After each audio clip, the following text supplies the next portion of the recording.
ओशो कोई दार्शनिक नहीं, कोई धर्मगुरु नहीं, कोई उपदेशक नहीं। ओशो एक दर्पण है जो मनुष्य को स्वयं से परिचित कराते हैं।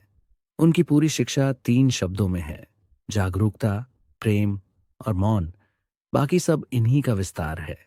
ओशो कहते हैं, मन तुम्हारा नहीं है, यह अतीत और समाज का बोझ है। हमारा पूरा दुख एक ही कारण से है। हम अतीत में जीते हैं या भविष्य में, और प्रेजेंट इस क्षण को खो देते हैं। मन हमेशा डर, घाव, चिंता, तुलना, अहंकार, इच्छाओं और अधूरेपन में फंसाता है। ओशो का पहला सूत्र: मन को मत बदलो, उसे देखो, बस दर्शक बनो। दर्शक बनते ही मन शांत होने लगता है। ओशो कहते हैं, ध्यान समस्या का नहीं, समझ का मार्ग है। ध्यान का मतलब विचार रोकना नहीं, ध्यान का मतलब विचारों को देखना है। विचार आते रहें, जाने दो, तुम बीच में मत कूदो। जब तुम विचारों से अलग हो जाते हो, एक नई ऊर्जा, एक नई शांति जन्म लेती है। उस शांति को ही ओशो ध्यान कहते हैं। ओशो की सारी ध्यान विधियां ऊर्जा को बाहर निकालकर फिर भीतर उतरने के लिए हैं। ओशो कहते हैं, प्रेम किसी से नहीं होता, प्रेम भीतर पैदा होता है और फिर बहता है। उनके अनुसार प्रेम कोई संबंध नहीं, प्रेम कोई सौदा नहीं, प्रेम कोई अपेक्षा नहीं। प्रेम एक सुगंध है जो भीतरी वृक्ष से स्वयं निकलती है। संबंध तभी बनाओ जब तुम भर चुके हो। जब भीतर खाली हो तो संबंध दुख बनते हैं। ओशो कहते हैं, तुम मौन की खोज नहीं करते, मौन तुम्हारा ही स्वरूप है। मौन का मतलब विचारों का ना होना नहीं, बल्कि विचारों के बीच एक ऐसी जगह का अनुभव जहां तुम साक्षी हो। मौन बाहर नहीं, भीतर है। जब ध्यान गहराता है, मौन स्वयं आ जाता है। ओशो बार बार कहते हैं, भीतर जाओ और वहां कोई शोर नहीं मिलेगा। ओशो की बड़ी शिक्षा जो है, उसे स्वीकारो। हम दुखी इसलिए हैं क्योंकि चीजें हमारी इच्छा के अनुसार नहीं होती। लेकिन जीवन को स्वीकार लेने पर एक सहजता आती है, जैसे नदी बह रही है और तुम उसके साथ बह रहे हो। स्वीकृति तुम्हें शांति, प्रेम, सहजता और आनंद देती है।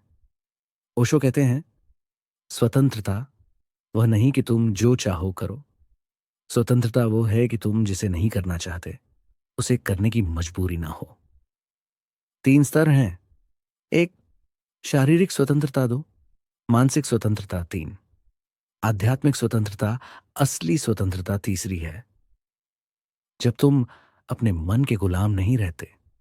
ओशो सामाजिक नियमों को तोड़ने को नहीं कहते, बल्कि भीतरी जंजीरों को तोड़ने को कहते हैं। अहंकार वह झूठ है जो इंसान खुद को समझता है।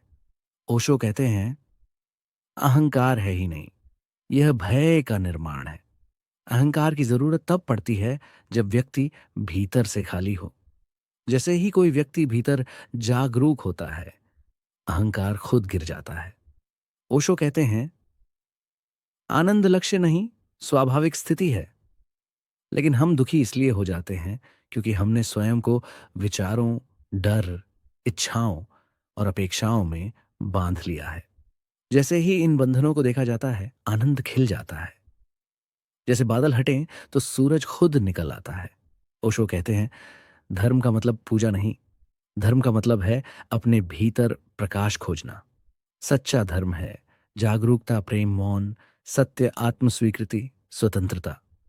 ओशो किसी धर्म के खिलाफ नहीं, वह हर उस व्यवस्था के खिलाफ है जो मनुष्य को जागने से रोकती है। ओशो कहते हैं, जीवन कोई गंभीर बात नहीं, जीवन एक खेल है। गंभीरता तनाव लाती है, खेलापन आनंद लाता है। बच्चा खेलता है इसलिए खुश है, हम बड़े होकर गंभीर हो जाते हैं इसलिए दुखी। ओशो की शिक्षा, खेलो, हंसो, नाचो, गाओ, यही ध्यान है। अतीत जा चुका, भविष्य अभी आया नहीं, तो जो तुम्हारे पास है सिर्फ यह क्षण है। ओशो कहते हैं, जो अभी है उसे पूरी तरह जी लो, यही जीवन है। जो वर्तमान में जीता है उसे दुख छू भी नहीं सकता। ओशो कहते हैं, तुम अनमोल हो, तुम जैसा कोई नहीं। दूसरों की नकल छोड़ो, अपने भीतर के फूल को खिलने दो। जब तुम स्वयं बन जाते हो, तब तुम मुक्त हो जाते हो। ओशो की पूरी शिक्षा का सार, 1 घंटे की व्याख्या का निष्कर्ष। 1, जागरूकता, साक्षी बनो। 2, ध्यान, विचारों को देखो। 3, प्रेम, एक अवस्था। 4, मौन, मूल स्वरूप। 5, स्वीकृति, जो है उसे स्वीकारो। छाया, स्वतंत्रता, मन से मुक्त हो। 7, अहंकार, भ्रम है। 8, आनंद, स्वाभाविक है। 9, धर्म भीतर की यात्रा। 10, खेलापन, गंभीर मत बनो। 11, वर्तमान, अभी में जियो। 12, स्वयं बनो, इसका कोई विकल्प न हो। जीवन को नियंत्रित करने की तुम्हारी कोशिश तुम्हारी सारी पीड़ा की जड़ है। हम हर चीज को नियंत्रित करना चाहते हैं। लोग हमें कैसे देखें, जीवन कैसे चले, संबंध कैसे चलें, पैसा, प्रतिष्ठा, स्थिति और यहां तक कि मौत भी। लेकिन ओशो कहते हैं, जहां नियंत्रण है वहां डर है, जहां छोड़ना है वहीं स्वतंत्रता है। ओशो का मूल सूत्र, जब तुम छोड़ते तो शांति आती है। ओशो कहते हैं, समर्पण किसी के सामने नहीं किया जाता, समर्पण जीवन के सामने किया जाता है। लेट गो का मतलब जो हो रहा है उसके साथ बहना, परिणाम की चिंता छोड़ देना, जीवन को जीवन होने देना, विश्वास करना कि अस्तित्व बुद्धिमान है। ओशो कहते हैं, तुम्हारा हस्तक्षेप ही तुम्हारी दिक्कत है। जैसे नदी बह रही है, तुम वाहक बन जाओ, रोड़ा मत डालो। में एक अद्भुत आनंद है, जैसे कभी कभी आप सुबह उठें और महसूस करें कि आज हवा खुद आपको उठा रही है।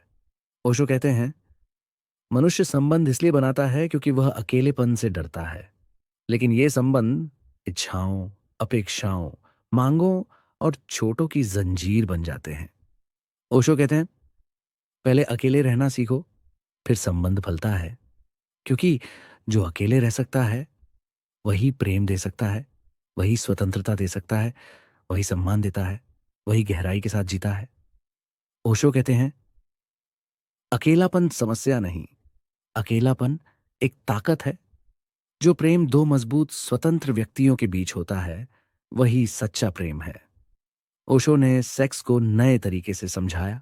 उन्होंने कहा, सेक्स पाप नहीं, प्रकृति की ऊर्जा है। यह ऊर्जा नीचे गिर सकती है, वासना स्थिर रह सकती है, प्रेम ऊपर उठ सकती है। ध्यान, समाधि।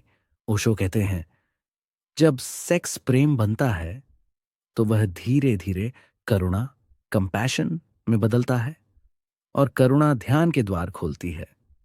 उनकी शिक्षा का मतलब यह नहीं कि व्यक्ति विलासिता में डूब जाए, बल्कि यह समझना, ऊर्जा वही है, तुम उसे कैसे उपयोग करते हो, यही अंतर है। ओशो दो चीजों को अलग करते हैं। 1, इंटेलेक्ट, मन की ऊर्जा। 2, इंटेलिजेंस, चेतना की ऊर्जा। इंटेलेक्ट ज्ञान का अंबार है, पुस्तकों, स्मृतियों, जानकारी का संग्रह। लेकिन इंटेलिजेंस सहज है, क्षण क्षण में जागृत है। ओशो कहते हैं, बुद्धि बहस करती है, बुद्धित्व देखता है, बुद्धि सोचती है, बुद्धित्व समझता है। इंटेलिजेंस ध्यान से आती है, मन से नहीं। ओशो का एक अनोखा संदेश है, हर क्षण को उत्सव बनाओ।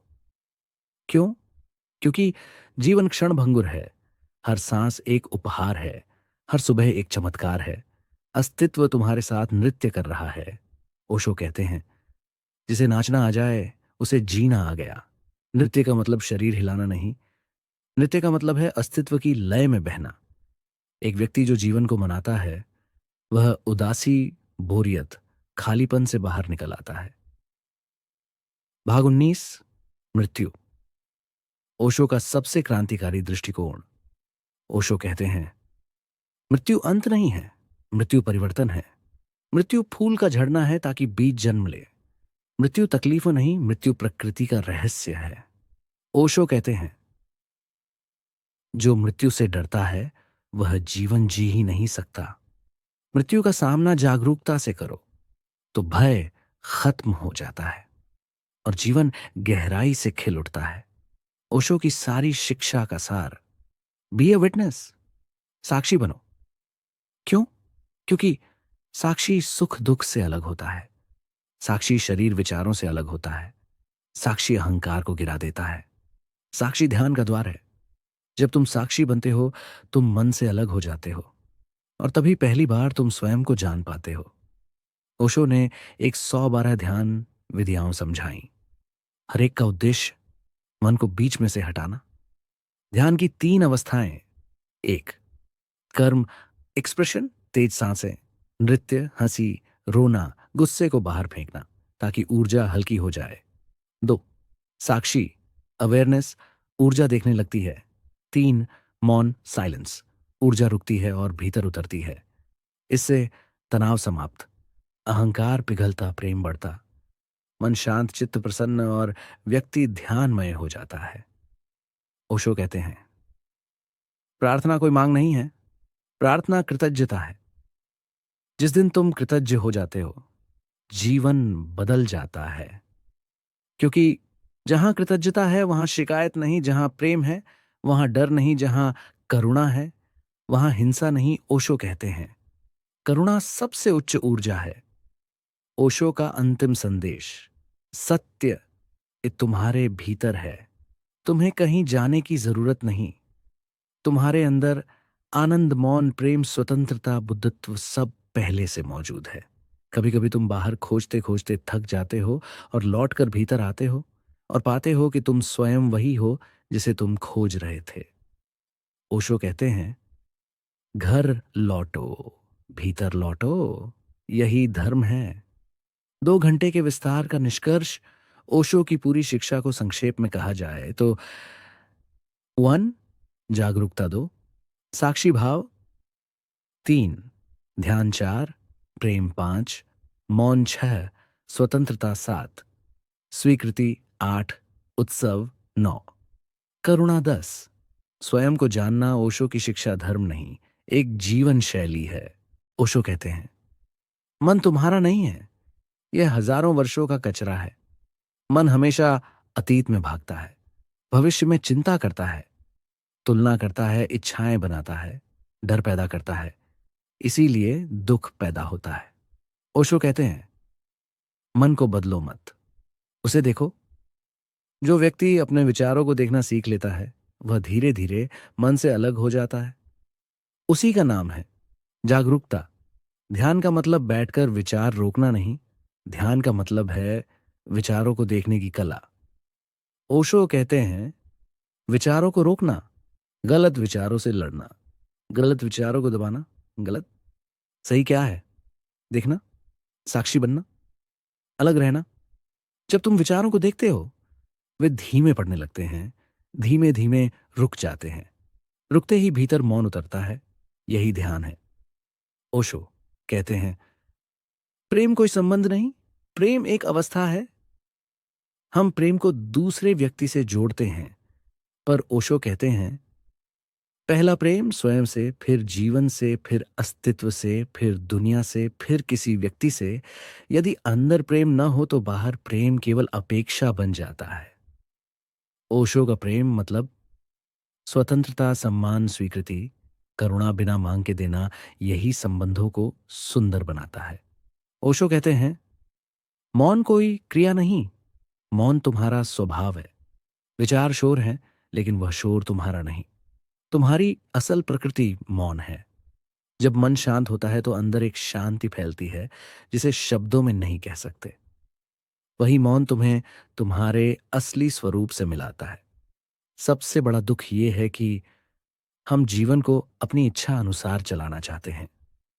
जब चीजें हमारी उम्मीद के अनुसार नहीं होती, हम दुखी हो जाते हैं। ओशो कहते हैं, जो है उसे हां कहो। इससे संघर्ष घटता है, चिंता कम होती है, मन हल्का होता है, जीवन सहजता से बहने लगता है। स्वीकृति का मतलब हार मान लेना नहीं, स्वीकृति का मतलब है अस्तित्व के साथ सहयोग। ओशो कहते हैं, स्वतंत्रता प्रेम से भी अधिक मूल्यवान है। 3 प्रकार की स्वतंत्रता। 1, शारीरिक स्वतंत्रता, शरीर पर अपनी पकड़ दो। मानसिक स्वतंत्रता, विचारों का स्वामी बनना। 3, आध्यात्मिक स्वतंत्रता, चेतना का फूल खिलना सबसे कठिन तीसरी है। स्वतंत्रता का अर्थ है कोई तुम्हें नियंत्रित न करे, तुम खुद को नियंत्रित ना करो और मन तुम्हारा मालिक ना हो, स्वतंत्रता मिलते ही मनुष्य सच्चे अर्थ में जीने लगता है। ओशो कहते हैं, अहंकार है ही नहीं, यह मन की कल्पना है। हम अहंकार इसलिए बनाते हैं क्योंकि हम भीतर खाली हैं, क्योंकि हम पहचान चाहते हैं, क्योंकि हमें डर है कि हम कुछ नहीं हैं। जैसे ही व्यक्ति ध्यान में उतरता है, अहंकार खुद गलने लगता है। अहंकार का अंत ही आध्यात्मिकता की शुरुआत है। ओशो बार बार कहते हैं, जीवन केवल इस क्षण में है, अतीत स्मृति है, भविष्य कल्पना है, सच्चा जीवन यही अभी। जो व्यक्ति वर्तमान में जीता है, वह चिंता से मुक्त, वह दुख से मुक्त, वह तनाव से दूर, वह आनंद से भरा होता है। वर्तमान में जीना सबसे बड़ा ध्यान है। ओशो कहते हैं, जीवन को गंभीर मत बनाओ, जीवन एक उत्सव है। उत्सव का मतलब हंसना नाचना, गाना खेलना जियो। मत घसीटो, हल्के रहो, आनंदित रहो। जो जीवन को उत्सव की तरह जीता है, वह स्वभाव से ध्यानमय हो जाता है। एक, जागरूकता, मन को देखना दो। ध्यान, साक्षी भाव। 3, प्रेम, एक अवस्था। 4, मौन, वास्तविक स्वरूप। 5, स्वीकृति, हाँ कहना। 6, स्वतंत्रता, मन से मुक्त होना। 7, अहंकार का अंत, सच्ची पहचान। 8, वर्तमान में जीना, जीवन का द्वार। 9, उत्सव, जीवन का असली स्वाद। इन सब का लक्ष्य एक ही है, स्वयं को जानना। और जब तुम स्वयं को जान लेते हो, तो पूरा अस्तित्व तुम्हारे भीतर नृत्य करने लगता है,